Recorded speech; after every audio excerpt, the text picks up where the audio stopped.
ان کی وجہ سے چینج ہو رہے ہیں، اور یہی گرامر ہے، اسی کا نام گرامر ہے۔ اگر ہم گرامر پڑھتے ہیں تو ہمیں پتہ چلتا ہے کہ لفظ کو کس طرح بدلا جا سکتا ہے۔ بیسیکلی لفظ ایک ہی ہوتا لیکن اس کے آگے پیچھے الفاظ لگانے سے بہت سارے معنی چینج ہو جاتے ہیں۔ چلے جی اب دیکھتے ہیں ہم تفسیر کو۔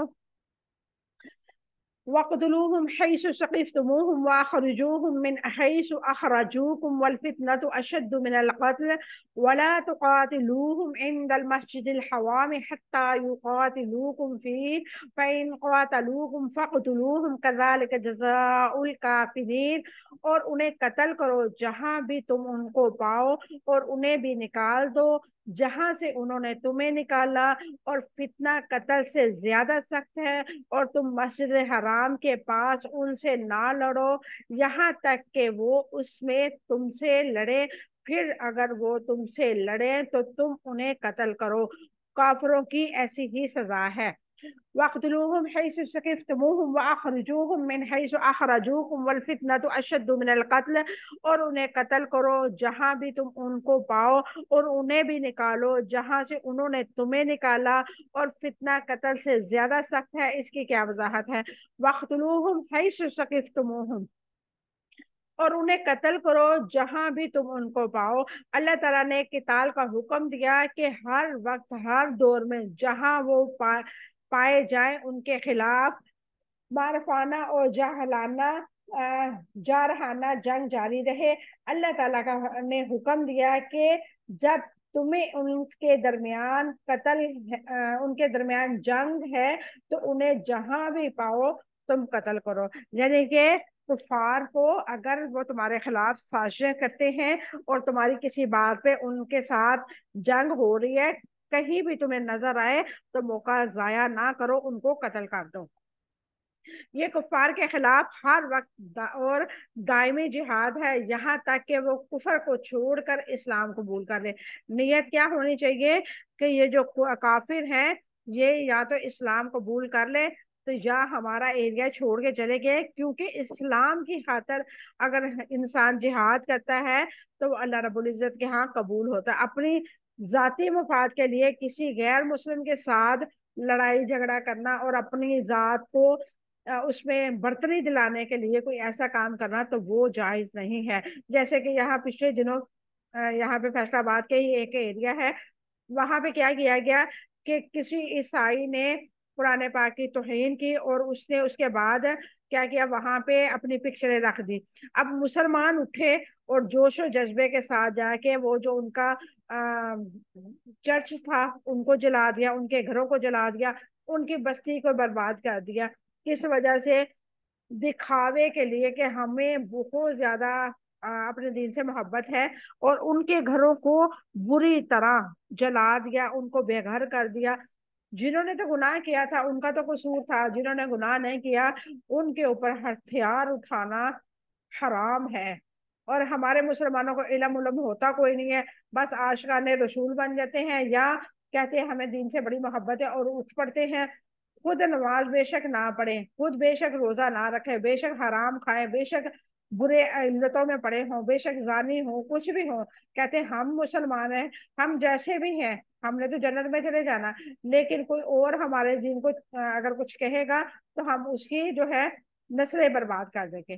دین یہ نہیں کہتا، دین کہتا ہے کہ اگر وہ دین کو نقصان پہنچا رہا ہے، جو پہنچا رہا ان کو سزا دو۔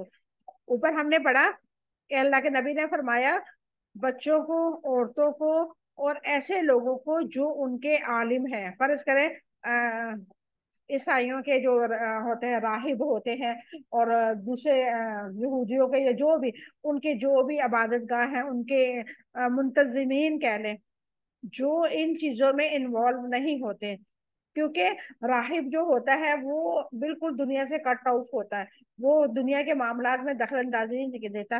تو اللہ رب العزت نے کیا فرمایا؟ بچوں کو، بوڑھوں کو، اور ایسے لوگوں کو جو راہب ہیں، جو اپنی زندگیاں وقف کر چکے ہیں اپنے مذاہب کے لیے، ان کو، اور ایسے انسان کو جو ذہنی طور پہ معذور ہو، یعنی کہ اب نارمل انسان جو ہے ان کو، ایسے لوگوں کو مت مارو، ایسے لوگوں کو مت قتل کرو۔ یہ اللہ رب العزت کی شریعت کو اگر ہم سمجھتے ہیں تو اس قدر خوبصورت شریعت ہے جو اس پہ چلے گا اس کی زندگی اس قدر آسان ہو جائے گی، اسے کسی کے ساتھ کوئی گلہ ہی نہیں رہے گا۔ جب اس نے اپنی اپنی ذات کو اللہ کے لیے وقف کر دیا، اس نے کسی کو معاف کیا تو اللہ کی رضا کے لیے کیا، کسی کے ساتھ بیر رکھا تو اللہ کے رضا کے لیے رکھا، کسی کے ساتھ محبت کی تو اللہ کی رضا کے لیے کی، تو اس کی اپنی ذات تو ختم ہو گئی نا۔ اس کے اندر تو وہ چیز آئے گی نہیں کہ میں کہاں ہوں، میری عزت نہیں ہوئی، میں فلاں کے گھر گئی، اس نے مجھے پانی اچھی طریقے سے نہیں پیش کیا، یا مجھے کھانا نہیں پوچھا، کھانے کا ٹائم تھا خود کھا رہے تھے وہ ایسے کیا ویسے کیا۔ یہ ساری چیزیں ختم ہو جائیں گی جب ہم اپنے آپ کو اللہ کے کاموں کے لیے وقف کریں گے، اپنے آپ کو اللہ کا غلام سمجھیں گے۔ اور جو غلام ہوتا ہے اس میں انا نہیں ہوتی، جو غلام ہوتا ہے اس کی مرضی نہیں ہوتی، جو غلام ہوتا ہے نا اس کا نفس جو ہے اس کو جتنا بھی ورگلائے وہ اپنے مالک کے خلاف کام نہیں کرتا۔ تو ہم بھی اپنے رب کے غلام ہیں، ہمیں بھی اپنے نفس کو کچل کے، اپنے نفس کو مار کے اس قرآن کو سمجھنا ہے، اس کے احکامات کو سمجھنا ہے، تاکہ ہماری آنے والی زندگی جو ہے وہ آسان ہو جائے۔ جو ہم نے پہلے گزار دی اللہ تعالیٰ ہمیں معاف کرے، ہم سے کمیاں کوتاہیاں ہوئی، ہم سے زیادتیاں ہوئی، اللہ رب العزت ہمیں معاف فرمائے۔ لیکن آج ہم عہد کریں کہ آنے والی ہماری جو زندگی ہوگی ہم اس کو اپنے رب کی رضا کے مطابق گزاریں گے انشاءاللہ تعالی۔ آگے اللہ رب العزت فرماتے ہیں وَأَخْرِجُوهُم مِّنْ حَيْثُ أَخْرَجُوكُمْ، اور انہیں بھی نکال دو جہاں سے انہوں نے تمہیں نکالا۔ اللہ تعالیٰ نے حکم دیا کہ مشرکین کو وہاں سے نکال دو جہاں سے انہوں نے تمہیں نکالا، یعنی کہ مکہ سے۔ یقیناً اللہ تعالیٰ کا حکم عادلانہ ہے، یعنی کہ جیسے کہ ہجرت سے پہلے، ہجرت کا ٹائم جب آیا تھا، ہجرت سے پہلے مسلمانوں کو بہت زیادہ اذیتیں دی جا رہی تھی، تب اللہ کے نبی نے ہجرت فرمائی تھی۔ تو وہی اللہ تعالیٰ نے دہرایا ہے کہ جیسے تم لوگوں کو یعنی کہ مسلمانوں کو مکہ سے نکلوا دیا تھا، انہوں نے جبرن نکالا تھا، ایسے ہی تم لوگوں کی اب حکمرانی آ گئی ہے، تم لوگ بھی ان کو ویسے ہی یہاں سے نکال دو جنہوں نے اس ٹائم آپ لوگوں کو نکالا تھا۔ وَالْفِتْنَةُ أَشَدُّ مِنَ الْقَتْلِ، اور فتنہ قتل سے زیادہ سخت ہے۔ یہ سمجھنے والی بات ہے۔ اسلام نے فتنہ یعنی کہ شرک کو قتل سے زیادہ برا قرار دیا ہے۔ فتنے سے مراد کفر اور شرک ہے۔ قطادہ رضی اللہ تعالیٰ عنہ فرماتے ہیں شرک قتل سے بڑھ کر ہے، شرک کو کسی کی زندگی ختم کر دینے سے زیادہ گھناؤنا فعل قرار دیا گیا ہے۔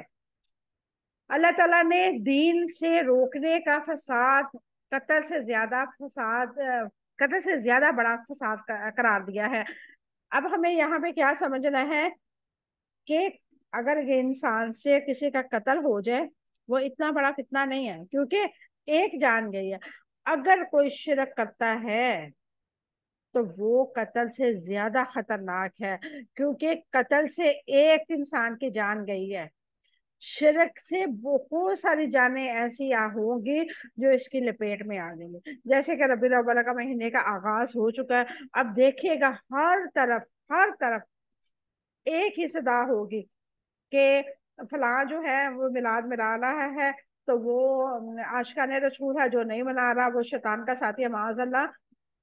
یہ اس قدر فتنہ پھیلے گا، اس قدر فتنہ پھیلے گا کہ اچھے بھلے لوگ بھی اس کی زد میں آئیں گے۔ اللہ کے نبی نے میلاد منایا نہیں منایا یہ بات کا مسئلہ ہے۔ سب سے پہلے کیا ہے کہ قرآن پاک پر عمل کرنے کا حکم ہوا کہ نہیں ہوا۔ اگر تو قرآن پاک پہ عمل کرنے کا حکم نہیں ہے تو پھر تو ہم کہیں نا کہ ہماری مرضی ہے۔ اللہ تعالیٰ نے ہمیں کہا تھا اپنی مرضی کے مطابق عمل کرنا کر لو، لیکن میں بتا رہا ہوں اچھی چیز یہ ہے اگر کرنا ہے تو کر لو، نہیں کرنا تو تمہاری مرضی، میں تمہیں سزا نہیں دوں گا۔ پھر تو ہر بندہ کہے کہ ہاں جی ہم عاشقان رسول ہیں، ہم چھوڑ دیتے ہیں نمازیں پڑھنی، چھوڑ دیتے ہیں سب کچھ چھوڑ کے ہم گھر کو سجا لیتے ہیں، ہم بازاروں کو سجا لیتے ہیں، اور ہم اونچی آواز میں لاؤڈ سپیکر میں ڈیک لگا کے بازاروں میں سپیکر رکھ کے اونچی آواز میں لگا دیتے ہیں 16 آیات سجگیاں گلیاں بازار۔ اس سے اگر ہمارا ایمان تازہ ہوتا ہے تو افسوس صد افسوس ہے ہم پہ، ایک مکمل ضابطہ حیات کو چھوڑ کے ہم ایسی چیز کے پیچھے بھاگیں گے جس کے نہ کرنے سے نہ کوئی گناہ ہے، اور کرنے سے شاید اللہ رب العزت کے نبی سخت ناراض ہوں، کیونکہ نبی کریم صلی اللہ علیہ وسلم کے زمانہ میں نبی کریم صلی اللہ علیہ وسلم کی کتنی، ایک منٹ،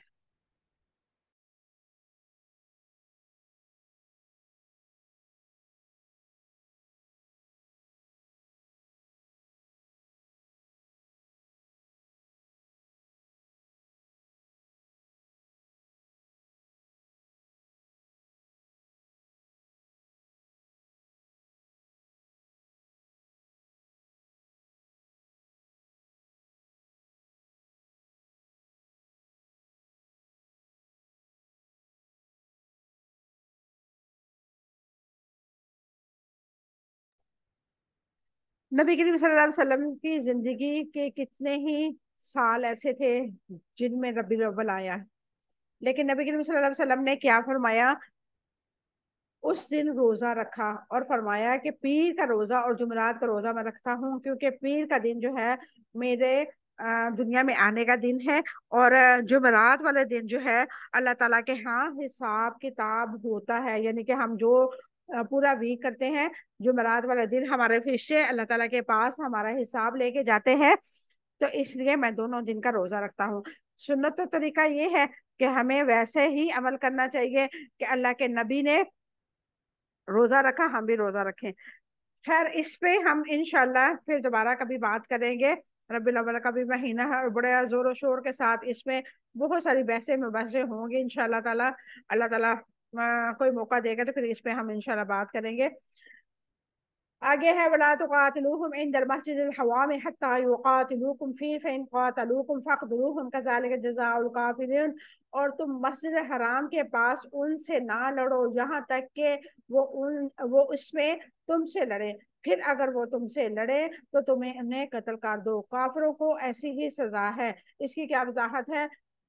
تم مسجد حرام کے پاس ان سے نہ لڑو یہاں تک کہ اس میں سے وہ تم سے لڑے، اور پھر اگر وہ تم سے لڑے تو تم انہیں قتل کر دو، کافروں کو ایسی ہی سزا ہے۔ اللہ تعالیٰ نے واضح فرما دیا کہ حرم میں جنگ نہ کرنے کا حکم ہے اس وقت تک جب تک مشرک تم سے نہ لڑے، اگر وہ تم سے لڑے جنگ کرے تو وہ پھر انہیں آپ بھی مار دو، کیونکہ کافروں کا یہی بدلہ ہے۔ یہاں یعنی کہ مسجد حرم میں حرم کی مدافعت کے لیے جنگ کا جواز ہے۔ فقہ کے قاعدے ہے کہ دو برائیوں میں سے ایک کو اختیار کرنا ضروری ہے، تو کم تر والی برائی کو اختیار کیا جائے تاکہ بڑی برائی کا سدباب کیا جا سکے۔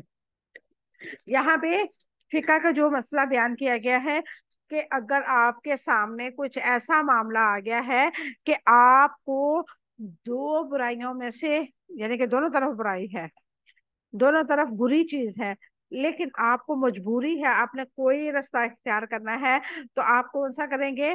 جو ہلکے والا ہے، جو مثلا کہ کم تر ہے، اس میں نقصان کم ہو، آپ وہ کریں تاکہ وہ جو دوسرا ہے بڑا والا ہے اس کو روکا جا سکے۔ مسجد حرام کے قریب جنگ کرنے سے کیوں روکا گیا؟ مسجد حرام کو دارالامان قرار دیا گیا اور اسے عوام الناس کے لیے مرکز قرار دیا گیا ہے، چنانچہ جنگ کی صورت میں مرکز متاثر ہونے کا خدشہ تھا، اس لیے اس کے قریب جنگ کرنے سے روک دیا گیا۔ اللہ تعالیٰ کے رسول اللہ صلی اللہ علیہ وسلم نے فرمایا کہ اللہ تعالیٰ نے اس شہر کو آسمان و زمین کی پیدائش کے دن سے ہی حرام قرار دیا گیا، یعنی کہ حرمت والا قرار دیا گیا، لہٰذا یہ اللہ تعالیٰ کی حرمت پر قیامت تک قائم رہے گا۔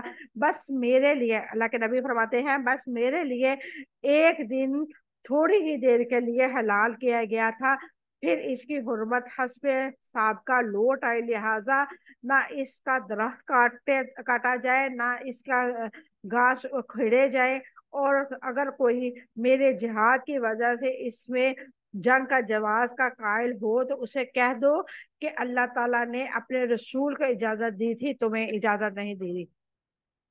صحیح مسلم صحیح و مسلم دونوں نے اس کو روایت کیا ہے۔ اس سے ہمیں کیا پتہ چلتا ہے؟ کچھ ایسی باتیں ہوتی ہیں جس کی اجازت صرف نبیوں کو ہوتی ہے، عام انسان کے لیے وہ اجازت نہیں ہوتی۔